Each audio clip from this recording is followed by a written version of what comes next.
Putin को रोकने के लिए अब नाटो को बुजुर्गों की फौज उतारनी पड़ रही है। ये है पूर्वी यूरोप में रोमानिया और यहाँ प्राहोवा की एक फायरिंग रेंज में पुतिन को रोकने की तैयारी चल रही है। एक एक सैनिक को गौर से देखिए। नाटो की दीवार बनने के लिए रोमानिया में अब बूढ़ों को उतार दिया गया है। पुतिन के युद्ध को काबू में करने के लिए रोमानिया की फौज हैरान कर रही है। पुतिन की सेना को रोकने वालों में ये है 55 साल के होरिया, एक व्यापारी हैं। ये है फाचू योनस, उम्र 44 वर्ष, बैंक में काम करते हैं। ये है 51 साल के कॉन्स्टेंटिन मार्शल, एक अर्थशास्त्री हैं। ऐसी पूरी बटालियन तैयार हो रही है। पूर्वी यूरोप का देश रोमानिया नाटो का सदस्य है और पोलैंड के साथ उस पर भी रूस वाला खतरा बहुत तेजी से मंडरा रहा है। रोमानिया में उस युद्ध की तैयारी चल रही है जिसकी कभी शुरू ना होने की दुआ पूरा यूरोप कर रहा है। यूक्रेन से होने वाले हर धमाके का खौफ पूर्वी यूरोप में फैल चुका है। जहां जहां बम फट रहे हैं, जहां जहां रूस के ड्रोन अटैक का डर फैल रहा है, वो हर देश इस वक्त बहुत बड़े ट्रॉमा से गुजर रहा है। रोमानिया में हुए धमाके ने इस ट्रॉमा को कई गुना बढ़ा दिया है। रोमानिया की 2 करोड़ की आबादी बहुत ज्यादा तनाव में आ चुकी है। 17 अक्टूबर को हुए इस धमाके की वजह को लेकर पूरा रोमानिया परेशान है, क्योंकि शुरू में लगा कि ये कोई ड्रोन अटैक है, लेकिन अब तक वजह साफ न होने से कई तरह की बातें सामने आ रही हैं। इसी डर का हिस्सा है कि रोमानिया ने अपने बूढ़े लोगों की फौज तैयार करनी शुरू कर दी है। सबको एक एक राइफल थमाई और शुरू कर दी गई निशानेबाजी की प्रैक्टिस।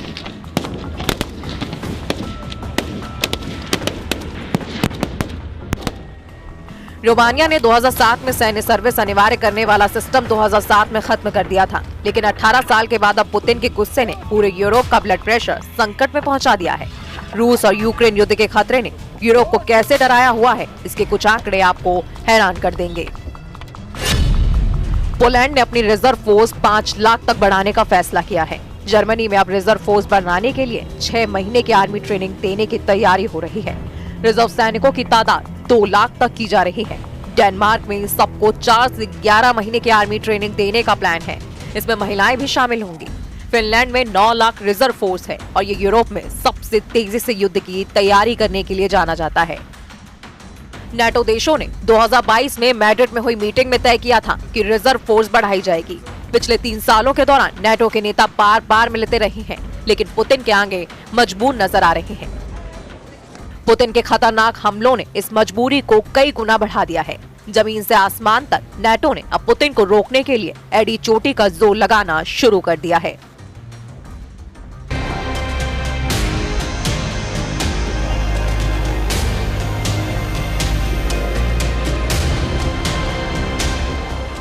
नाटो के जेट अब पुतिन को डराने की लगातार कोशिश कर रहे हैं। नाटो के फाइटर जेट रूस को उसकी हद बताना चाहते हैं। ये फाइटर जेट दावा कर रहे हैं कि नाटो के आसमान में पुतिन की घुसपैठ का मतलब होगा तीसरा विश्व युद्ध। नाटो सोच रहा है कि पुतिन घबरा जाएंगे। नाटो के दिल दिमाग पर सिर्फ और सिर्फ पुतिन को बैकफुट पर रखने का जुनून सवार है। लेकिन क्या इन पैतरों से यूरोप की सरहद से दूर रहेंगे पुतिन? क्योंकि रूस के बॉर्डर पर गूंज रही नाटो के विमानों की गड़गड़ाहट अब मॉस्को तक गूंज रही है। नाटो की एयरफोर्स बता रही है कि वो पुतिन की चौखट पर पहुंच चुकी है और अब रूस की है नहीं। लेकिन डोनाल्ड ट्रंप के रूखे रवैये ने ज़ेलेंस्की के साथ साथ नाटो के भी होश उड़ा दिए हैं। व्हाइट हाउस में ज़ेलेंस्की से मिलने के बाद ट्रंप ने एक तरह से कह दिया है कि पुतिन को रोकना अब उनके बस की बात नहीं है। President Zelensky, as you know today, we had a very good meeting, very cordial meeting. In my opinion, they should stop the war immediately. You go by the battle line wherever it is, otherwise it's too complicated. You'll never be able to figure it out. You stop at the battle line and both sides should go home, go to their families, stop the killing, and that should be it. Stop right now at the battle line. I told that to President Zelensky. I told it to President Putin. Thank you very much.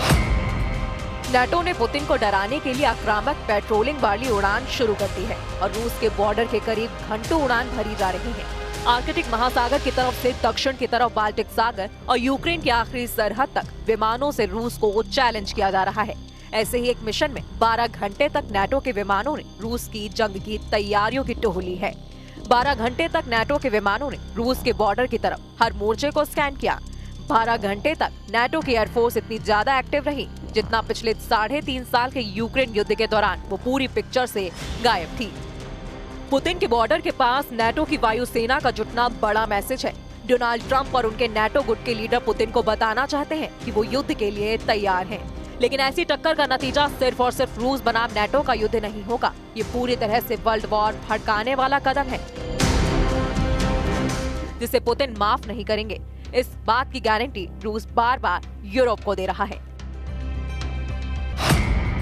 रूस पर नजर रखने के लिए बड़े टोही विमानों में RC-135 surveillance jet शामिल है। इसके अलावा P-8A भी शामिल है जो कि आर्कटिक महासागर के आसपास रूस की नौसेना पर निगरानी रख रहा है, जबकि RC-135 नाटो की पूर्वी सरहद पर रूस के कम्युनिकेशन और रेडार सिस्टम को ट्रैक कर रहा है।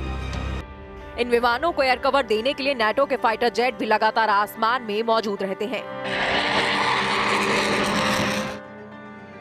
ये वही लॉन्ग रेंज तक उड़ान भरते रहे और बिना उतरे हुए अपने मिशन को अंजाम दें। इसके लिए नाटो के टैंकर विमान भी लगातार यूरोप का चक्कर लगाते रहते हैं।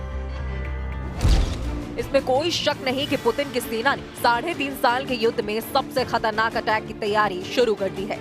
रूस इस बार यूक्रेन पर नहीं बल्कि नाटो पर सबसे बड़े हमले के लिए खुद को आजमा रहा है, क्योंकि अमेरिका और नाटो ने भी रूस को दबाने में कोई कसर बाकी नहीं रखी है। ये मान लीजिए कि अक्टूबर की शुरुआत में पुतिन ने यूरोप पर जो हल्ला बोला है उसकी गूंज अब नवंबर में सुनाई देगी। तस्वीरों में चाहे पुतिन का गुस्सा नजर न आए, लेकिन यूरोप का एयर डिफेंस इस वक्त पुतिन की खतरनाक नीयत के आगे फेल साबित हो रहा है। इसलिए अक्टूबर का महीना यूक्रेन और रूस के बीच नहीं बल्कि पुतिन और नाटो के बीच तनाव बढ़ा रहा है। इस महीने के आने वाले दिन बहुत अहम होने वाले हैं।